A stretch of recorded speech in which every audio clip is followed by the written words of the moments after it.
नमस्कार, मैं हूं पवन त्यागी। दिल्ली के मुख्यमंत्री अरविंद केजरीवाल दिल्ली शराब घोटाले में आरोपी हैं और इस समय वो तिहाड़ में बंद हैं। उन्होंने ईडी की इस गिरफ्तारी को चुनौती दी है और यह मामला अब चुनौती का पहुंच गया है सुप्रीम कोर्ट। सुप्रीम कोर्ट में उन्होंने चुनौती दी है कि ईडी ने जो मेरी गिरफ्तारी की है वो अवैध है। ईडी को गिरफ्तार करने का कोई अधिकार नहीं है। ईडी ने जो गिरफ्तारी की है उसके कोई सबूत नहीं दिखाए हैं, मुझसे कुछ क्वेश्चन आंसर नहीं पूछे और उठा करके मुझे मेरे आवास से ईडी के अधिकारी लेके चले गए। अब मामला यह है कि सुप्रीम कोर्ट में सब ये बात सोच रहे हैं कि सुप्रीम कोर्ट में केजरीवाल की तरफ से जमानत याचिका क्यों नहीं लगाई गई। जमानत याचिका के बजाय वो ईडी की गिरफ्तारी को चुनौती दे रहे हैं। इसके पीछे का राज क्या है? तो अब धीरे धीरे ये चीजें खुल रही हैं कि अरविंद केजरीवाल का इसके पीछे का राज क्या है, उनके वकीलों की सोच क्या है, उनके सलाहकारों की सोच क्या है। असल में इस मामले में अब जो सुनवाई हो रही है उस सुनवाई में आपको बता दूं कि इस मामले में जस्टिस संजीव खन्ना और जस्टिस दीपांकर दत्ता की बेंच सुनवाई कर रही है। और इस सुनवाई में अब आप देख रहे हैं कि तारीख पे तारीख लगती जा रही है, क्योंकि मामला ये फंस गया कि इसमें एक सिटिंग मुख्यमंत्री को गिरफ्तार किया गया।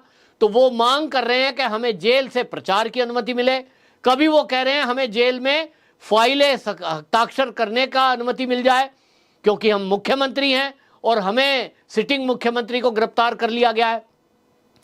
इस्तीफा नहीं दूंगा, इस पर अड़े हैं।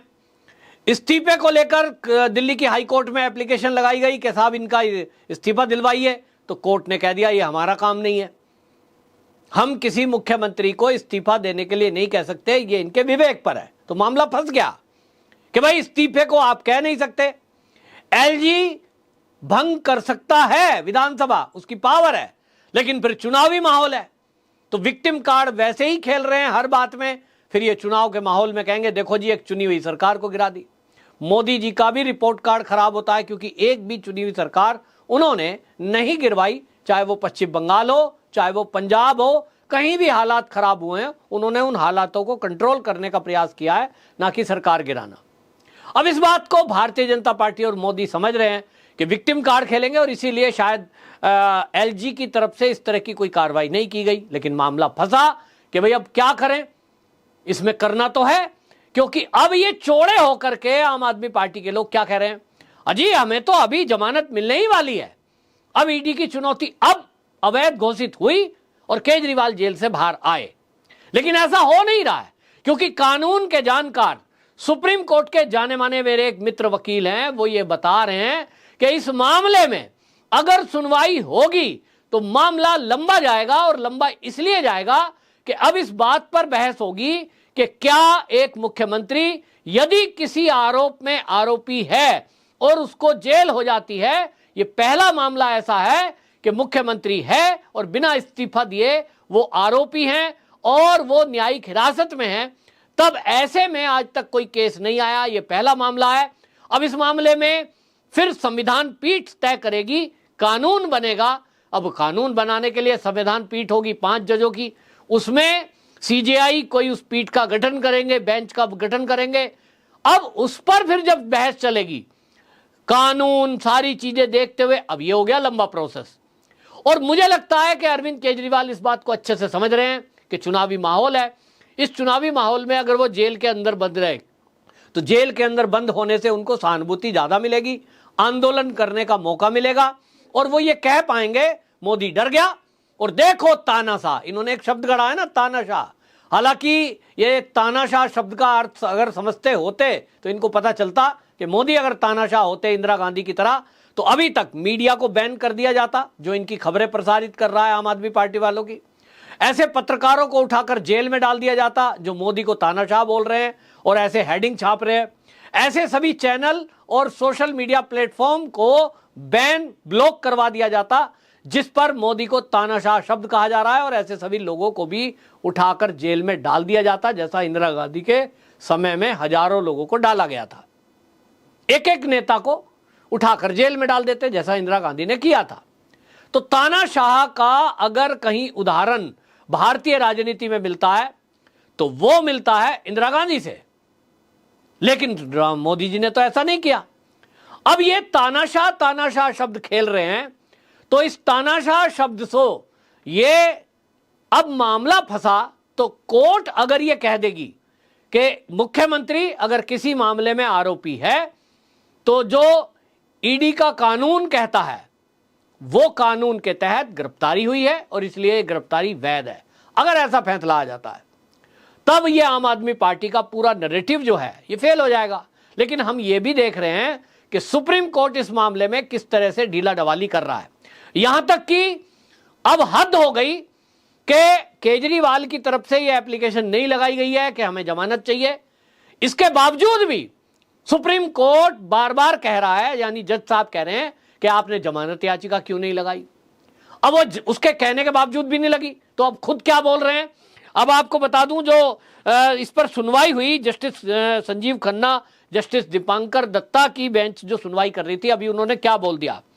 उन्होंने कहा कि लोकसभा चुनाव को देखते हुए जमानत याचिका पर हम सुनवाई कर सकते हैं, जमानत दे दी जाए इस बात की कोई गारंटी नहीं है, इसके लिए हम कुछ नहीं कह सकते हैं, लेकिन 7 मई को दोनों पक्ष अपनी ये तैयारी में आए। ईडी को उन्होंने कहा कि आप ऐसा कंडीशन, अगर हम जमानत याचिका पर स्वीकार करते हैं और जमानत देते हैं तो आपकी तरफ से क्या क्या कंडीशन होंगी वो बताओ।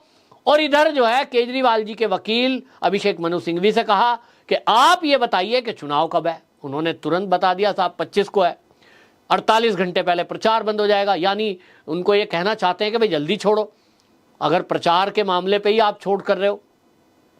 इस सब मामले में एक बात दिखाई दे रही है कि जज साहब के इस फैसले पे सारे न्यूज चैनल, सारे अखबार, सोशल मीडिया पर हेडिंग क्या बनी है, केजरीवाल 7 मई को अब जेल से छूटने वाले हैं, केजरीवाल को जमानत मिलने वाली है।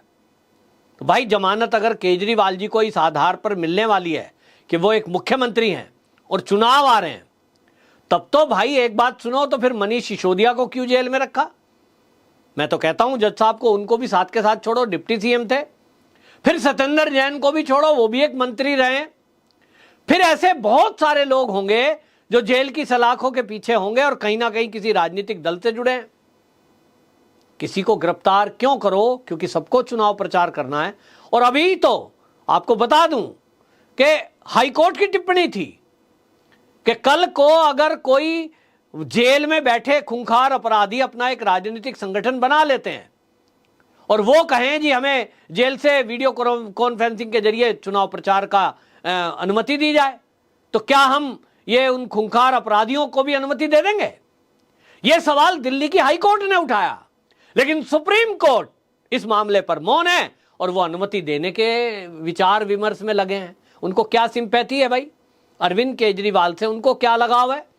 अगर ईडी का कानून ये कहता है और केंद्र की सरकार ने ये कानून बनाया है, तो आप उस कानून के दायरे में हैं, चाहे वो जज ही हो। लेकिन आप ये कह रहे हैं कि हम विचार करेंगे, तो विचार करेंगे ईडी के कहने पर। ईडी आपको बताएगी कि इनके बारे में क्या क्या सबूत है। सुप्रीम कोर्ट वही है जिसने कहा था कि आम आदमी पार्टी को पार्टी बनाओ, तो आम आदमी पार्टी को पार्टी ईडी ने नहीं बनाया, अभी तक तो नहीं बनाया। तो क्यों नहीं बनाया, इस पर ईडी के ऊपर भी सवाल है। क्या अफसर जिनके ऊपर आरोप लगे थे कि ईडी के कुछ अधिकारी भी आम आदमी पार्टी के नेताओं से मिले हैं, कुछ तो घर में दस्तावेज मिले थे केजरीवाल के, ऐसा बताया गया कि किसी की जासूसी कराई गई। अब वो जासूसी हुई या खुद से जानकारी दी, उसकी कोई अलग से एजेंसी जांच करे कि मामला क्या है। लेकिन कुछ मुझे घालमेल दिखाई दे रहा है। लेकिन अगर मैं अपने सूत्रों की बात करूं, ये केवल सूत्रों के हवाले से खबर है, इस पर मैं पुख्ता नहीं उसको कह रहा हूं कि ये पक्का ही होगा क्योंकि मामला कोर्ट में है। जो सूत्र है मेरे, वो ये कह रहे हैं कि अगर कोर्ट के जज साहब ने ये कहा है कि हम आपकी जमानत याचिका पर सुनवाई कर सकते हैं, तैयारी करके 7 मई को आओ, इसका मतलब, और साथ में यह भी कह दिया कि जमानत की गारंटी नहीं है, तो अब जो सूत्र हैं वो ये कह रहे हैं कि अगर केजरीवाल की तरफ से जमानत की एप्लीकेशन लगती है और उस पर बहस चलती है, तो इस पर भी बहस कम से कम 2 डेट और चलेगी, 7 के आगे और चलेगी। और फिर केजरीवाल उस चंगुल में फंसेंगे जिसमें अभी तक नहीं फंसे हैं। क्योंकि केजरीवाल ये चाह रहे थे, देखिए केजरीवाल अगर जमानत याचिका लगा देते, जैसे ही ईडी ने गिरफ्तार किया, अगले दिन वो ईडी की गिरफ्तारी की चुनौती के बजाय जमानत की याचिका लगा देते और वो हाई कोर्ट में लगा देते या राउज एवेन्यू कोर्ट में लगा देते और वहां से वो रिजेक्ट हो जाती, जैसा मनीष सिसोदिया की हुई है। फिर वो जाते हाई कोर्ट, नेक्स्ट डे 2-4 दिन के अंतर पे ही वहां भी तारीख लगती, वहां से भी रिजेक्ट हो जाती। 2-4 दिन के अंतर पे वो जाते सुप्रीम कोर्ट और सुप्रीम कोर्ट में भी अगर रिजेक्ट हो जाती तो आज की डेट में अरविंद केजरीवाल के साथ साथ पूरी आम आदमी पार्टी फिर नहीं कह सकती थी कि तानाशाह ने जेल में डाल दिया, हमारे ऊपर फर्जी केस लगाया। भारतीय जनता पार्टी के नेता कह रहे होते, देखो सुप्रीम कोर्ट ने बेल एप्लीकेशन रिजेक्ट की है केजरीवाल की, इसका मतलब जज साहब को कोई ना कोई सबूत ऐसे मिले हैं। और यह बात केजरीवाल जी जानते हैं कि वहां से बेल एप्लीकेशन रिजेक्ट होने का मतलब है अब कहीं चांस नहीं है। जैसा मनीष सिसोदिया और सत्येंद्र जैन के मामले में है कि लगभग 1 साल से ऊपर होने को आया, बेल एप्लीकेशन सुप्रीम कोर्ट से रिजेक्ट होने के बाद उनको कोई राहत नहीं मिल रही है और बार बार रिजेक्ट हो रही है। तो अरविंद केजरीवाल भी इसी चक्रव्यूह में फंसेंगे और इसीलिए इन्होंने बड़ी चालाकी से जमानत याचिका नहीं डाली। इनको कहते हैं हमें जमानत नहीं चाहिए, हम तो ये कह रहे हैं हमारी गिरफ्तारी अवैध है ताकि बहस लंबी चलती जाए, फिर इस पर संविधान पीठ बने, फिर वो ये तय करे कि कोई अगर मुख्यमंत्री की गिरफ्तारी होती है तो इस पर क्या कहता है कानून, क्या होना चाहिए, और ये बहस चलती जाए और चुनाव निकल जाए, ताकि इनको वो कहते हैं ना डाउट ऑफ बेनिफिट वो मिल जाए और उस शंका के आधार पर पूरे देश में ये प्रचार करें मोदी तानाशाह है, हमको गिरफ्तार कर दिया। ये हो रहा है ना, जेल के बदले वोट, पता नहीं क्या क्या अभियान चला रहे हैं, रोज एक नया नाटक, रोज एक नई नौटंकी। तो ये नाटक नौटंकी करने में मास्टर है। लेकिन अब मैं बता रहा हूं, जैसा मैंने कहा, सूत्रों के हवाले से एक खबर है कि केजरीवाल जी अगर 7 तारीख को ये खुशी खुशी जैसा हो रहे हैं, कुछ लोग तो पोस्ट लिख रहे हैं, इनके आम आदमी पार्टी के कई हैंडल पे लिखा जा रहा है 7 तारीख को, वो पहले आज के लिए लिख रहे थे 3 तारीख को केजरीवाल बाहर आ जाएंगे।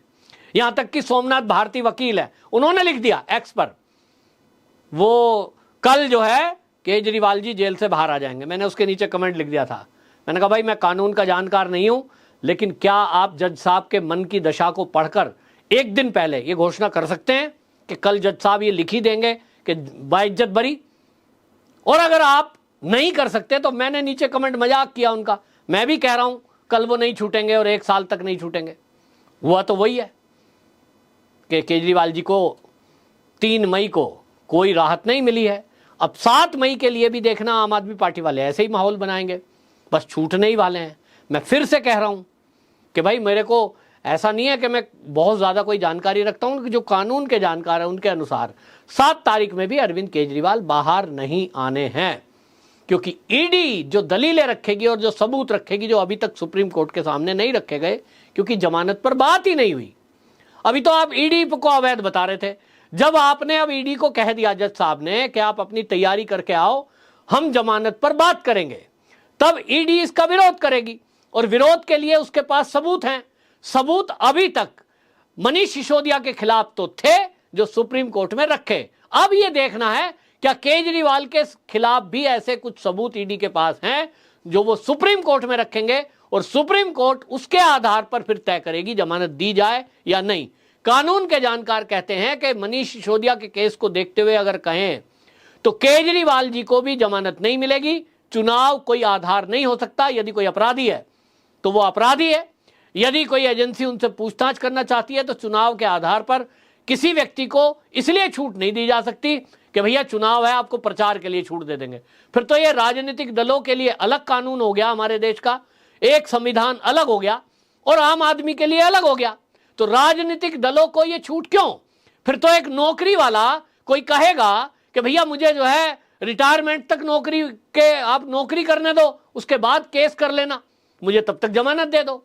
फिर कोई व्यापारी कहेगा कि भाई मेरे को जो है अभी व्यापार में कुछ अपना काम करना है, बेटी की शादी है वो काम करने दो, तो बेटी की शादी मेरी आ रही है, कोई भी बेटा बेटी की शादी तय करके बता देगा। किसी का मकान बनना रह गया है वो एप्लीकेशन लगा देगा। किसान कोई होगा वो कहेगा मेरे को फसल काटनी है साहब 2 महीने बाद, मुझे भी छूट दे दो। लेकिन हमने ये देखा है कि हमारे देश के कानून में आम आदमी को अलग तरह से ट्रीट किया जा रहा है और जो खास आदमी है उनको अलग तरह से ट्रीट किया जा रहा है। ये बात अलग है कि आम आदमी कहने वाली एक अपने आप को पार्टी आज इतनी खास है कि सुनीता केजरीवाल वो चार्टर्ड प्लेन में प्राइवेट हेलीकॉप्टर में प्रचार करती घूम रही हैं, जो एक वैगन आर से शुरू हुई पार्टी थी। तो इतनी खास बन चुकी पार्टी, और अब उसके पास बड़े बड़े वकील, मोटा बजट उसके पास है। तो मुझे लग रहा है सुप्रीम कोर्ट शायद दबाव में आ गया है उनके नैरेटिव में। लेकिन अब 7 मई को पता चलेगा कि सुप्रीम कोर्ट के जो जज हैं, वो जज साहब क्या सुनीता केजरीवाल और आम आदमी पार्टी के द्वारा चलाए गए अभियान के दबाव में आ गया है, तो बिना मांगे उनको जमानत की बात करने लगा है, या फिर इसमें कोई ऐसा पेच है जिसमें अरविंद केजरीवाल अब फंसने वाले हैं। ये 7 तारीख को पता लगेगा। तब तक आप अपनी राय लगाइए, बताइए कि आपकी राय क्या है। वंदे मातरम।